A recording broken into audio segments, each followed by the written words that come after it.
Salam, hər vaxtınız xeyir. Bugün sizlərlə yumşaq, dadı çox gözəl ballı tort resepti paylaşacağım.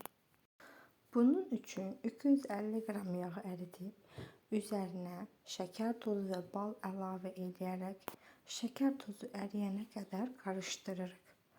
Daha sonra üzərinə 1 paket qabartma tozu əlavə edərək yaxşıca qarışdırırıq. Daha sonra başqa bir qabda 4 ədəd yumurta üzərinə 1 stəkan şəkər tozunu az-az əlavə edərək ağarana qədər çalırıq.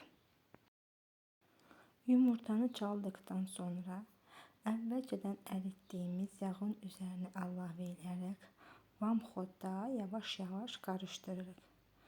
Daha sonra üzərinə 2 stəkan un əlavə edib yenidən qarışdırırıq.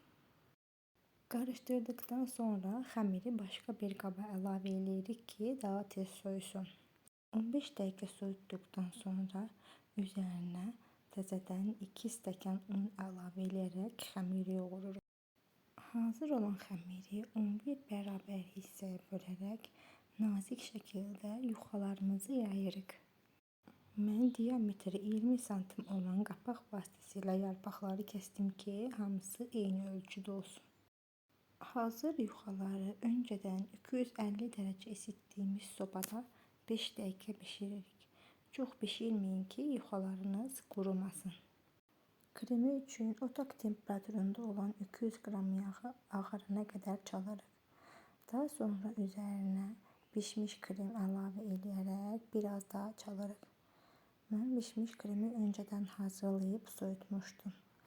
3 qaşıq bişmiş kremdən istifadə etdim və 1 banka bişmiş malako, yarım banka bişməmiş malako da əlavə edərək kremimi yaxşıca çaldım.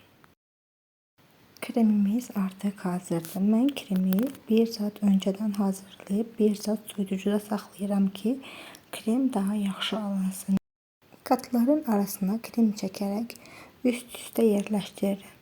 Qeyd edim ki, hər qat arasında 3 qaşıq kremdən istifadə edirəm.